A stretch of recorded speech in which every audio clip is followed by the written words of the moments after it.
Our first speaker has a very supremely important message about blood. Please welcome Josh Henderson.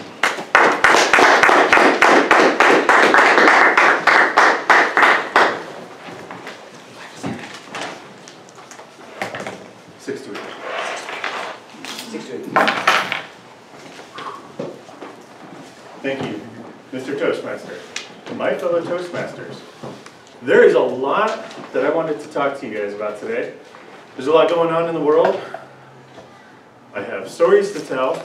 I wanted to talk a little bit about politics, but something really urgent came up. And so I thought I would talk to you a little bit about weather. To start out anyway. So, has anybody heard the story about the lady who gave birth to her? She delivered her own baby in the snow. Anybody? It was all over radio news this morning. Yesterday, she felt contractions. She knew that it was time, and so she got in her car in Sciota, Pennsylvania, and she took off. The problem is Sciota, Pennsylvania at the time was seeing record snowfall, 32 inches. 30 of those inches hit on Saturday. So in one day they got 30 inches, almost 3 feet. That's a lot of snow. She knew she had to get to the hospital, so she did what she had to do. And then she got stuck. At which point she said to herself, I'm going to have this baby. And her motherly instincts kicked in, and she, again, did what she had to do. And the amazing part was, when the EMTs showed up, they were shocked by how calm she was, how serene the situation was. It was like this was what she was born to do. And she just did it on her own, in the car, in the middle of the snow. That wasn't the only story. It was the one that I heard on the radio, and I had to look it up. I wanted to know her name. Her name is Maria. There were half a dozen other stories in the East Coast and in the South. It was going on all over the place. Babies were being born at home. Babies were being born in ambulances. They were being born in squad cars. They were being born everywhere but hospitals because nobody could get to the hospital to deliver their baby.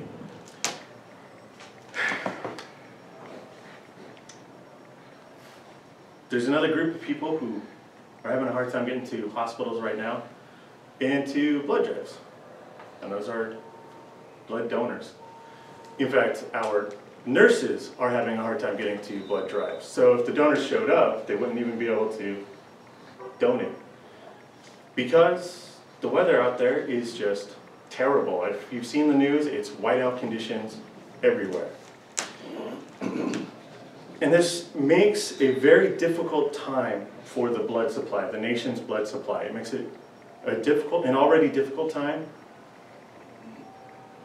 desperately difficult. We're at critically low levels.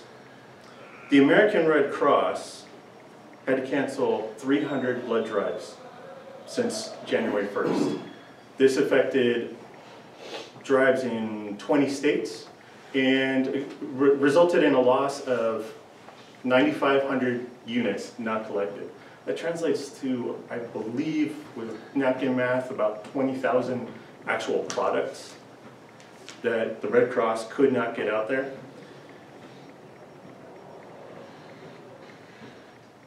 To explain a little bit about why now is already a bad time, forget about the winter weather, a little bit of inside baseball.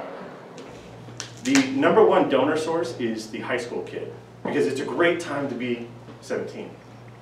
You're young, you have vitality through the roof, and you're legally old enough to donate blood. It's great. And teenagers happen to congregate on a daily basis, Monday through Friday, in a centralized location. They are the ideal donor pool. The problem is, Christmas, New Year's Eve, vacation, break, can't get to those donors. You add in others going on vacation. I'm sure some of you in the room, well, we took a couple of weeks off ourselves, actually. I'm sure some people traveled. Winter sickness, all kinds of things. It's just a really hard time on the blood supply every year in the winter time. You add in the fact that we have unprecedented winter storms hitting all up and down the East Coast and in the South. It's extraordinarily tough out there. To explain a little bit about it, it's not just the Red Cross. The Red Cross supplies 40% of the nation's blood supply, but in Dallas, a blood center out there is struggling to keep up with demand. They're reporting that 1 in 7 patients are receiving blood units, and yet they don't have enough donors to cover the units. They're having to import blood. In Iowa and Delaware and other states, they're down to less than 1 day of blood supply, of stock. There just isn't enough to go around. Things to keep in mind, blood lasts 42 days. Anybody here donate? Okay, thank you. Thank you all for donating. Blood lasts for 42 days, but if you donate whole blood, you know, hopefully, you can only donate every 56 days, so there's a 2-week gap. If you donate platelets, you can donate more often, you can donate every 2 weeks, but it only lasts for 5 days on the shelf. So, all of these factors are coming into play, and like I said, we have this less than 1 day blood supply in many areas. I won't say that about the Red Cross because we are a national organization, and by the way, full disclosure, I work for the American Red Cross. I was meant to say that earlier in the speech, but sue me. So, I know what you're thinking.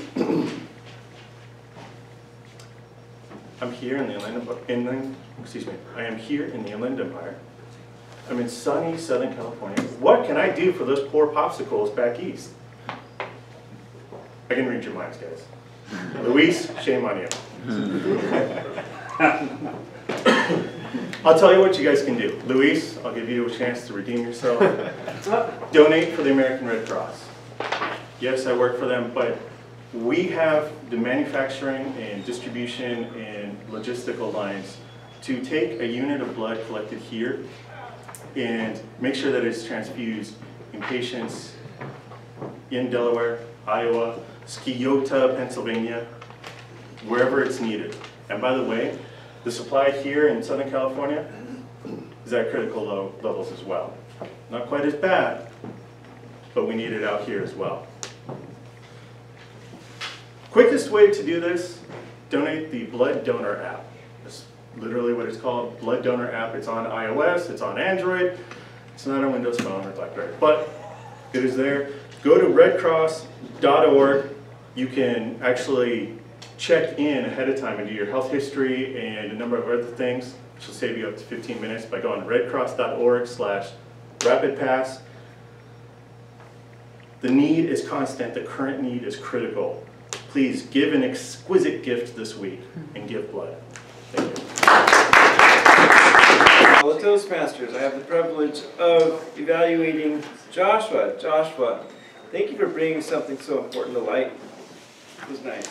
I have to evaluate Joshua on, he asked me to look for 3 things: the flow, organization, and the research of his presentation. I did enjoy the flow. I thought the evaluation, well, my part of evaluating your speech, I thought it flowed very nicely. Everything went from start to finish. You asked us to, you said you had a lot to share with us when you first walked up here. You said you had a lot of things that you wanted to talk about, but that you first wanted to present the problem, namely called weather, and all of the calamities that have been caused by the weather. I really didn't know where you were going with this, but I don't think anybody else did either until it became readily apparent we were dealing with a real calamity. You shared with us some issues as it relates to babies being born in the cold, in the dead of winter, without being able to access hospitals. Young Maria, for one, namely, that bore a baby in a car in Pennsylvania. Then others that couldn't make it to the hospital because they were snowed in. Kids that were on holiday and unable to get to certain places or destinations. The holidays wreaking havoc specifically on blood supply. That was something that I had trouble grasping at first, how you were connecting the dots, but I thought you did a really nice job. You gave us some research to show us some numbers, and you talked about 95,000, or was it 100 units being in short supply, and that being translated to 20,000 actual product units, I suppose, that we were in short supply of. You gave us a powerful example of one state, I think is Iowa, that was basically only has 1 day's supply of blood. That's a disaster.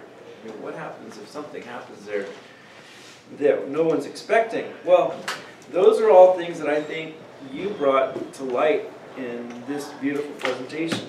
Your flow was good, the research was good, although you didn't say, well, I picked this out of such and such bulletin. You gave us enough nuts and bolts that we all walked away with a powerful image of exactly how bad the situation is and what we can do about it as, you know, as our humanitarian duty, I suppose. Those are all powerful things. You left us with the notion that here's what we can do. We can go to American Red Cross /Rapid Pass, log in, and please reconsider donating today as a quick and an exquisite gift this week would be for us to give blood. So I thought that was a nice takeaway that you gave. The only thing that I think that if I was to give you a comment on how you could wrap this up, maybe just walk up here and say, I've got an urgent message for every single person in this room. Maybe just lay it right out there that you're going to be talking about something so urgent as just blood supply, something that we just don't have enough of. Maybe that would have been probably a better way just to walk into it, and you could have just, you know, brought the whole thing all the way around. But I did like the fact that it slowly started to crescendo into more of an impact, and you did present the calamity in a very effective way. So I enjoyed the flow, the organization, and the research of your speech, Joshua. Very well executed, and I look forward to hearing more.